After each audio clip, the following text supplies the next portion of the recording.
Imagine estar dormindo tranquilamente e no meio da noite sentir uma presença no quarto. Antes que você possa reagir, um homem surge na escuridão com um sorriso sádico e olhos que refletem puro mal.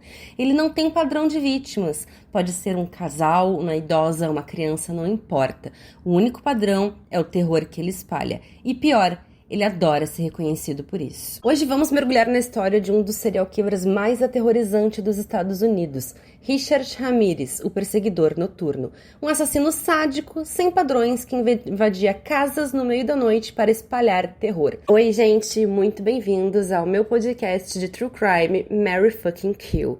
Eu sou a Ti, e se você gosta desse tipo de conteúdo, peço para que você siga aqui no Spotify e no YouTube em Jornaralho, para estar sempre por dentro dos nossos conteúdos. E bora pro caso de hoje. Richard Ramirez nasceu em 29 de fevereiro de 1960, na cidade de El Paso, no Texas. E desde pequeno ele foi exposto a cenas de violência e brutalidade que moldariam a sua mente perturbada. O seu primo Miguel era um veterano de guerra do Vietnã e ele era sua maior influência. O Miguel mostrava fotos de mulheres que ele teria torturado e estuprado na guerra, contando dos detalhes com orgulho. Aos 13 anos, Richard testemunhou o primo Miguel atirar na própria esposa na sua frente. E a partir daí, ele começou a mudar. Se afastou da família, mergulhou no satanismo e passou a dormir em cemitérios. Já adolescente, desenvolveu um gosto por invadir casas, primeiro para roubar, depois para algo muito pior. Em 1984, Ramirez comete seu primeiro assassinato confirmado. A primeira vítima foi Jenny Vinkov, de 79 anos. Ela foi estrangulada e esfaqueada, e o Ramirez cortou a sua garganta com tanta violência que quase a decapitou. Ele invadiu a sua casa pela janela, o que se tornaria mais tarde a sua assinatura. Após esse crime, Ramirez desapareceu por quase um ano, mas em março de 1985, ele voltou muito pior. Então aqui começa o período mais brutal do perseguidor noturno. Ele atacava sem padrão, sem critério, jovens, idosos, casais, e seu único objetivo era espalhar o terror. Uma vítima em março de 1985, chamada Maria Hernandes, de 22 anos, e o seu marido, Dale Okazaki, de 34 anos, foram vítimas do Richard Ramirez. Ele abordou a Maria na garagem, ela levantou as mãos em defesa e a bala ricocheteou nas chaves que ela segurava, salvando a sua vida. Mas seu marido, Dale, não teve a mesma sorte. Ramirez invadiu sua casa e atirou na cabeça dele.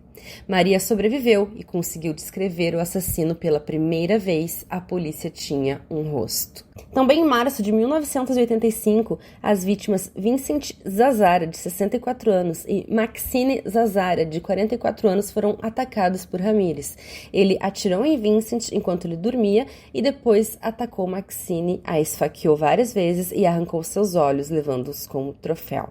No local, ele desenhou um pentagrama com sangue na parede e agora essa era a sua assinatura. Ao longo de abril e julho de 1985, Ramirez atacou inúmeras vítimas. Alguns foram assassinados brutalmente, outras sobreviveram por pouco.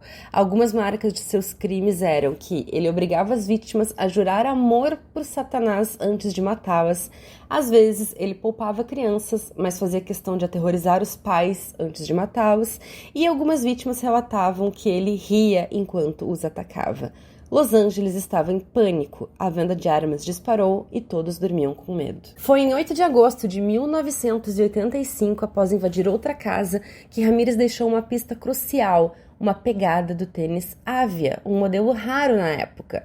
A polícia conectou os crimes e percebeu que estavam lidando com um único homem. 10 dias depois, no dia 18 de agosto de 1985, após outro ataque, Ramirez fugiu, mas a polícia encontrou a sua digital em um carro roubado e no dia seguinte a sua foto estava em todos os jornais. Finalmente, em 31 de agosto de 1985, ele tentou fugir para o Arizona, mas ao voltar voltar para Los Angeles, ele foi reconhecido em um ônibus. Desesperado, ele correu para um bairro latino, onde foi cercado por moradores. A multidão partiu para cima e começou a espancá-lo. Quando a polícia chegou, ele já estava ferido e completamente dominado. Durante seu julgamento, Ramírez quis fazer um verdadeiro espetáculo. Ele aparecia sorrindo para as câmeras, de óculos escuros e com pentagramas desenhados nas mãos. Ele gritava "Salve Satã" para a imprensa e recebia diversas cartas de fãs, chegando até a se casar na prisão. Mulheres apaixonadas mandavam cartas para ele. Em 1989, ele foi condenado a 19 penas de morte, mas morreu em 2013 de causas naturais, sem nunca ser executado. Richard Ramírez inspirou diversas produções. Em American Horror Story, na temporada Hotel, ele aparece como um dos hóspedes do Hotel Mal Assombrado. Além disso, em American Horror Story 1984 também tem um personagem baseado nele. Em Mindhunter, na Netflix, seu perfil psicológico é estudado na série, e temos um documentário também na Netflix chamado Night Stalker, The Hunt of a Serial Killer, que é um documentário detalhado sobre o caso de Richard Ramírez. Agora me conta qual foi o detalhe mais chocante desse caso para você. Você já conhecia a história do perseguidor noturno? Se você gostou desse podcast, segue a gente para não perder nenhum novo episódio. Temos episódios novos todas as terças, quartas e quintas. E aproveita e se inscreve no nosso canal no YouTube, Jornaralho, onde esse podcast também é transmitido. Até o próximo caso e um beijão!